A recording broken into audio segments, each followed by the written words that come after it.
et à l'incompétence qui nous mène à cette procédure. Très franchement, pour moi, en tout cas avec mes peu d'années d'avocat, c'est la première fois que j'ai en face de moi un dossier aussi inadmissible. D'abord en termes de charge morale, parce que Lat Diop est un citoyen sénégalais qui a travaillé d'ordre et pour le compte de l'État du Sénégal en tant que fonctionnaire, qui est administrateur civil de son État, qui a rempli toutes les fonctions qui lui ont été confiées par l'État du Sénégal, qui par ailleurs a considéré que Lat Diop méritait d'être un ministre de la République, membre du gouvernement, et j'ai eu l'honneur de travailler à ses côtés. J'ai pu mesurer son niveau d'intégrité, de compétence et d'engagement pour l'État. La première récompense après cette alternance, parce qu'il faut savoir et oser nommer les choses. Cette affaire-là, c'est parce qu'il y a une équipe gouvernante qui était là, qui a été remplacée par la volonté de Dieu, par une autre équipe, et cette équipe, malheureusement, se met à faire des règlements de compte. C'est ça aussi la réalité. Il a été menacé dans son terroir politique, dans son fief, par une autorité politique et institutionnelle qui dit que j'ai le droit de vie et de mort sur la justice, sur le parquet et sur tout le monde. Ça aussi, c'est la réalité. Premier acte, menace. Vous irez en prison. Deuxième acte, interdiction de sortie du territoire. Sans motif, sans base légale. C'était le premier acte. Arbitraire contre Lat Diop. Cet acte a été déféré. Nous avions préféré d'ailleurs saisir la CEDEAO qui a condamné l'État du Sénégal. C'est la réalité. Après ça, ils ont manipulé. Je pense que quelqu'un a parlé de marionnette. Quelqu'un qui a travaillé pendant 3 ans, 4 ans, en gardant le silence, en faisant le travail, en acceptant ce qu'on lui donne, sans broncher. Après, par miracle, il ne porte pas plainte, parce que moi, quand je suis victime d'extorsion de fonds, je dépose une plainte. Immédiatement. Je suis victime d'extorsion de fonds à concurrence de 8 milliards 245 millions. Je dépose une plainte. Je ne me contente pas d'une dénonciation. Et il l'a dit à l'instruction. Il dit que lui-même, il ne voulait pas déposer une plainte. C'est un ministre du gouvernement actuel qui l'a conduit vers le procureur spécial, le procureur du pôle judiciaire, pour le faire entendre, ce qui explique la vitesse avec laquelle les choses se sont déroulées.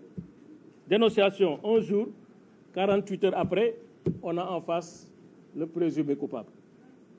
Nous, on a porté plainte, Elhadj, dans le dossier de Farba Ngom, contre une presse. Depuis lors, hier, ça va faire bientôt 1 mois. Donc, ou bien on est dans une république où les citoyens sénégalais sont égaux devant la loi, la justice s'applique à tout le monde dans les mêmes proportions d'intensité et de gravité, ou bien on est dans l'arbitraire. Malheureusement, dans cette affaire, il faut quand même considérer, l'accepter, on est dans l'arbitraire. On n'est plus dans des procédures juridiques. On est dans autre chose que des procédures juridiques, engagées par une organisation judiciaire qui préserve la dignité humaine, qui respecte les procédures, qui respecte les droits de la défense et le principe d'équité. C'est malheureusement ça la réalité. C'est pourquoi je suis d'accord avec Lat Diop. Lat Diop est un otage politique sous le manteau d'une judiciarisation des conflits et des différends politiques. Il n'y a pas autre chose. Il n'y a pas autre chose.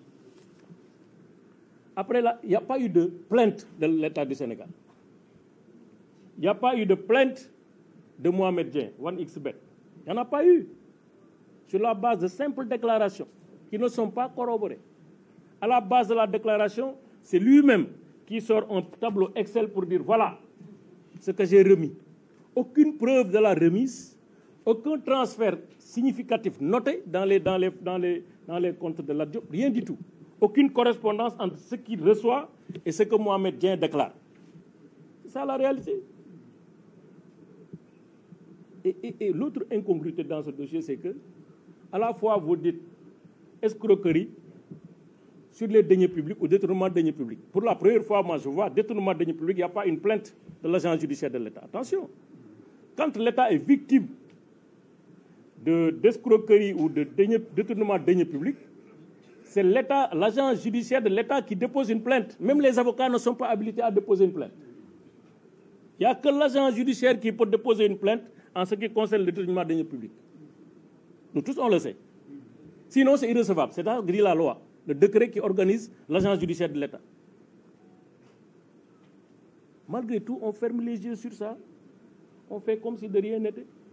Soit il y a détournement, soit il y a extorsion de fonds. On ne peut pas avoir les deux à la fois. Parce que l'argent là appartient à quelqu'un.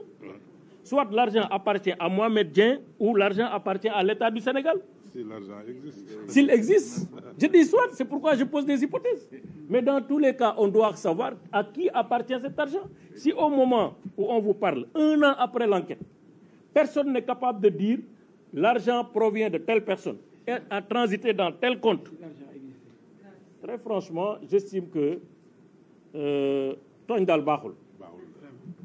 Et on a l'habitude de dire la justice c'est le dernier rempart. Moi jusque-là, j'y crois. Mais il faut aussi que les hommes qui incarnent la justice, parce que institution, ça n'est rien si les hommes qui incarnent l'institution ne reflètent pas l'image normale que l'institution doit donner aux citoyens. Si les citoyens perçoivent la justice comme étant une institution soumise, manipulée, pas du tout indépendante, impartiale, mais dans ce cas, évidemment, quelle que soit la beauté de nos textes, quelle que soit la rigueur de nos procédures, la perception va continuer à prédominer. Malheureusement, aujourd'hui, plus que jamais, on a l'impression que les gens sont dans des procédures, d'inquisition. Parce que dañ lay jàpp ba pare après di seet lan nga def dañ lay jàpp ba pare di seet lan nga def la preuve rapport d'expertise bi rek wane na ko parce que dañ lay téye après soo ko def expertise di xool est-ce que kii def na lii wala deful lii am na kër amul kër mais loolu on n'est pas dans une procédure d'enrichissement illicite. Enrichissement illicite la ñuy xool ne la yow nekkoon nga agent public de l'État lii lañ la doon fay lii lañ gis ne moom nga am te li nga am ëpp na li ñu la doon fay te loolu dafa am procédure spécifique dañ lay mettre en demeure enquête sa bien génne ko xool sa yëpp jox la ko mais rien de tout cela donc gis nga wax ak làmmiñ bu waxul dëgg wax la ci ginnaaw dëgg nit ñi bu ñu bëggee justice bi nit ñi di leen gëm doyloo leen naw leen ñoom ñi nekk ci acteur judiciaire ñoo war a njëkk a wane loolu ci nit ñi seen dignité ak seen indépendance ak seen impartialité te lii nag wax dëgg yàlla droit bi ñun ñëpp moom lañ jàng il peut y avoir de temps en temps de petites contradictions des écarts d'interprétation des écarts dans la perception mais si c'est trop flagrant ça veut dire que am na ci ñun ñii koy wax ku dul wax dëgg si c'est trop flagrant am na koo xam ne yaa ngi def njubadi nit bu ñu ko jàppee ne détournement de deniers publics parce que loolu sax moo tax ñu def ko mandat de dépôt bu dee détournement de deniers publics mandat de dépôt bi c'est obligatoire waaw léegi yow li ñu la dénkoon LONASE kenn newul yow lii nga fi jëlee ci LONASE parce que loolu il faut nga génne ko ci kees yi détournement moom foo ko dégg mooy xaalis bi dañ ko utiliser à d'autres fins wala dañ ko orienter wala dañ ko jël kenn waxul la ne compte sangam compte bancaire sangam wala compte trésor sangam 1 franc génn na fa dem ca poosu Lat Diop wala dem foo xam ne Lat Diop moo ko fa yóbbu ci coobareem amul soo amee nañ ko wax parce que génn leeral nit ñi loolu amul extorsion de fonds nga ne yow waa ji daf ma doon menacer di ma violenter di def loo xam ne nii daf may mënuma ci résister mais un homme d'affaires de son rang qui représente une compagnie russe à un certain moment de son audition il dit d'ailleurs man bàyyi woon naa bay dem moom moo ko wax de am déet kon kay kooku mën na résister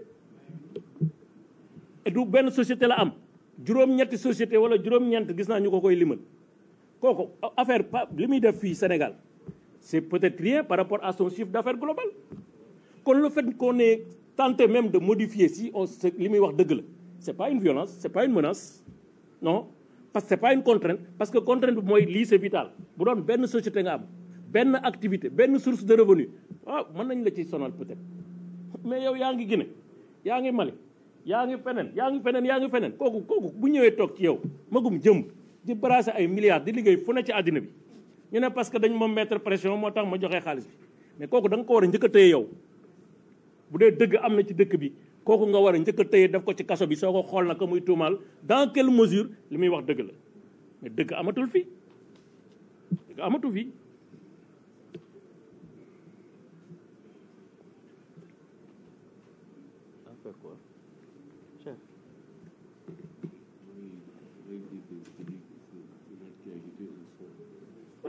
wax ay waxu caaxaan yooyu maa ngi gis mu ne waaw jabar ji gaañu Lat Diop moo ko liggéey ba mu dee c'est-à-dire que d'abord loolu rek moom jar na diffamation moom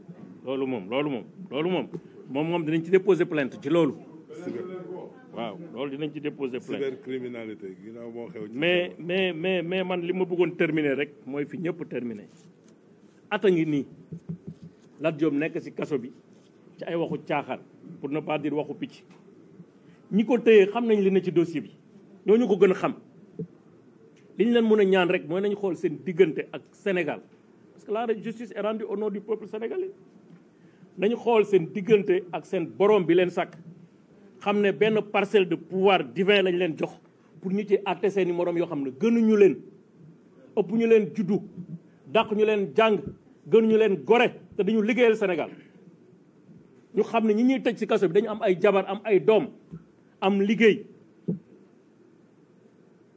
ñu xalaat seen bopp nekk mettre seen place parce que nag nit tant que nekkoo place ki ngay amal affaire tu n'es pas digne di ko àtte parce que dañu war a def ay nawle ba pare ñu xool seen bopp xam ne seen carrière yii carrière yu gàtt la El Hadj Diouf wax na ko tey suba bàmmeel dafa xat nañu xool seen bopp bu baax instruction même bu doon 6 mois 7 mois sax man je peux être d'accord mais 1 an escroquerie détournement de deniers publics man mosuma gis kuñ ci téye peine ferme bu ëpp 8 mois wala 6 mois et l'instruction n'est pas une sanction avant la lettre waa ji dawul mu ngi fi am nga ay instruments yoo ko fi mën a téye di def sa enquête mais où est le problème dañuy toog di xaar Mohamed Dieng ba kañ pour ñu def confrontation donc wax dëgg yàlla man day li ma gis ci dossier bi moom lay wax suma aqulaay taala du ma inventé dara fii ci li ma wax mu nga nekk ci yëf yi mooy xaalis bi ñuy tuumalanteel ba léegi leeru ci seen biir au moins Lat Diop il a été constant mosuma jot xaalis ci moom bu dul affaire u sponsoring yi ñaar kii wax loolu moom moo defar ay papier moom amul benn papier bu contradictoire moom moo defar tableau Excel am moom moo génne ay WhatsApp am bi mu génnee WhatsApp bi gars yi na ko may WhatsApp yi doyul parce que amul dara lu ci leer waaw kooku nga jël ko tëj ko ci kaso bi Sénégal nag man day dama jàpp ne suñu moytuwul lii xaw ma plan de redressement xaw ma lan mais ak fu mu bëri ci dëkk tooñ fu mu bëri ci dëkk loo leen mën a am plan boo leen munti am ak loo leen munti def fourage daal di xëddeet parce que ak baaxul benn jour de prison ak prison ni mu mel ak ñun ni ñu ko xamee kenn warul caaxaane deru doomu aadama di ko yóbbu prison ci loo xam ne ay caaxaan la te lii kenn mënu ko expliquer moo tax li ñu bëgg daal mooy quand même c'est vrai ñu ngi def ay procédures ñu ngi def li ñu war a def mais bu yemul fii tamit justice bi léegi dafa am justice universelle ni ñu defoon ba ñu condamné état du Sénégal 5 millions CEDEAO mën nañ ko defaat ba demaat CEDEAO ci